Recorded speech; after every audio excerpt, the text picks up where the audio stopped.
Chapter 10. Politics. Sexism in American politics is rarely noted in the media. Unlike racism, blatant sexism in politics is permitted. It is also very difficult for American women to break into politics, whereas in many other countries even those Americans disparage as gender unequal women have risen to high political offices in far greater numbers than in the United States. The United States is behind in gender equality at every level of elected office.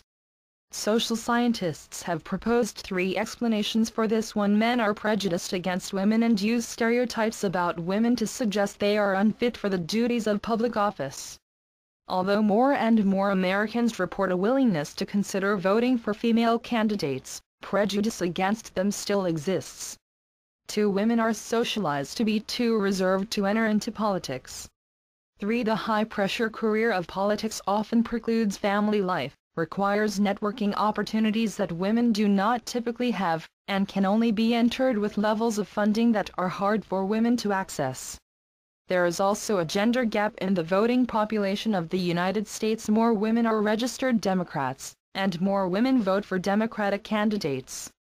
2 common explanations for this gap are the following. 1. Women no longer feel obligated to vote the same way as their husbands do, and 2. Women are more liberal in their thinking than men. This gender gap has increased in past decades, perhaps because men have become more conservative. It should also be noted that white men and women are more conservative politically than black and Hispanic men and women.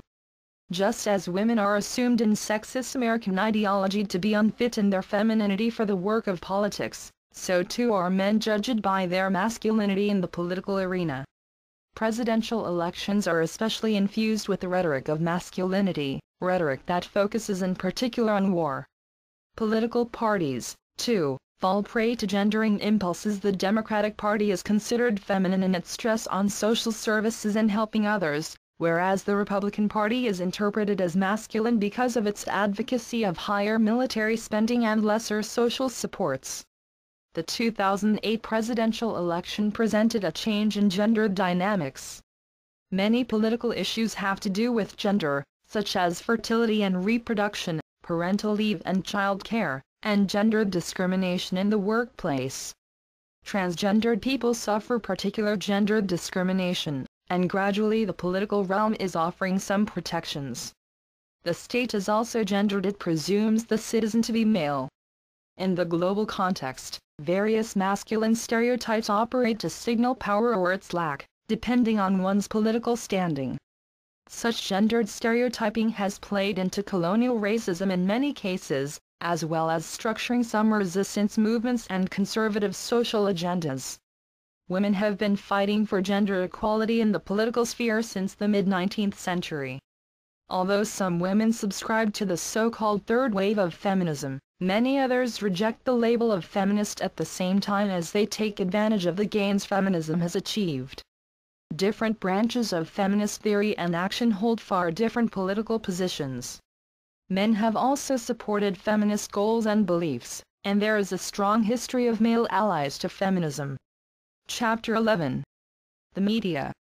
Media, like all other institutions, reflects the gender differences and inequalities in the society and helps to construct the differences and reproduce the inequalities.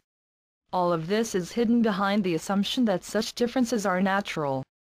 Because media's primary goal is to entertain, it relies heavily on predefined gender differences to relay messages. As well, there are 2 media forms, his and her, and each sends distinctly different messages that help to maintain the inequality in society. As society has changed, so have viewing habits, with women watching more of men's media, which changes the message that needs to be told. Men, at the same time, are less likely to watch network television, moving to alternative forms of media that are all male, maintaining the segregation of men and women. As with television, print media also is divided into his and her forms, but overall the written word is considered feminine and not as often read by men, including both books and magazines. Magazines, considered the primary media at the forefront of women's issues, simultaneously project a traditional image of gender, include an unrealistic vision of beauty, and spur women to rebel against society and push societal boundaries, which is called polyvocality. Men's magazines, in contrast, are monovocal, focusing predominantly on sex and sexuality. Music is one of the most pronounced media that perpetuates gender differences, presenting misogynistic beliefs.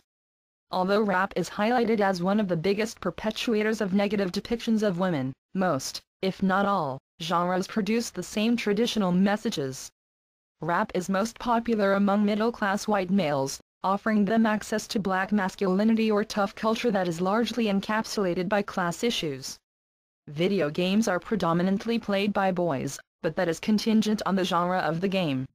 Within games, gender tends to be hyper-displayed through the characters in the game. Pornography is expanding and entering into more aspects of mainstream culture. We are also seeing an increase in women's consumption of porn. Still, most porn is produced from the male perspective, including males being desired and dominant. With all of the differences presented through the media, there are actually more similarities between men and women. Regardless, we continue to believe differences exist, such as the idea that women do not and cannot use the internet. Similarly, contrary to stereotypes, women enjoy watching sports as much as men, but not playing or watching fake sports, like in video games. What we do see is that as women enter into male bastions of media consumption, men retreat into smaller, all-male media enclaves in an attempt to continue to distinguish themselves from women, thus maintaining segregation and ultimately inequality. Chapter 12. Friendship and Love. Men and women have distinctly different experiences in relationships, both friendship and romantic, which are largely the result of social and historical events. Men's friendships, for example, had been historically closer and socially more important than romantic friendships and even, to some degree, expectations of women's friendships. In contemporary society, women's friendships, however, are identified as being better than men's because men's are limited in developing expressive intimacy as a result of masculinity. Often the differences between men and women are assumed and not as real as believed, including value in friendships.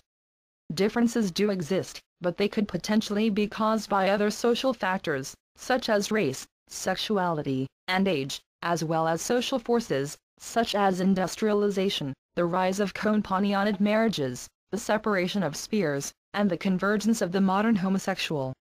This is partly caused by men's fear of engaging in self-disclosure with friends because of homophobic concerns, although men desire to share with male friends. Men do experience intimacy, but it is different than the expressive intimacy based on self-disclosure.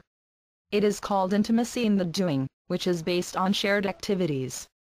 Regardless, expressive or feminine intimacy is attributed greater value than more masculine forms. Cross-sex heterosexual friendships present a different dynamic, one compounded by sex.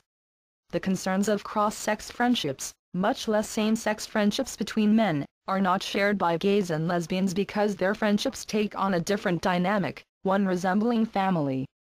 This is not to claim gay men and lesbian friendships are the same because gay men are more likely to sexualize their friendships and tend to have more cross-sex friendships.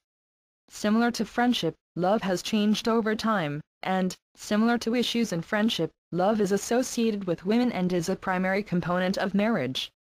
The acceptability of marriage for love has only existed since the turn of the 20th century, and as love has become more readily accepted it has also become more tender and emotion-based.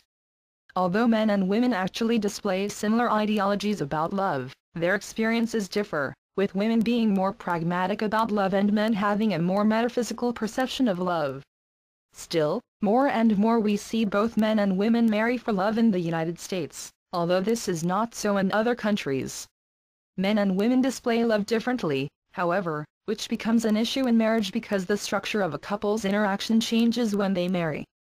As a result, men's expressions of love are more difficult to perform, and because society links the other expressions of love with femininity, men are not likely to display them.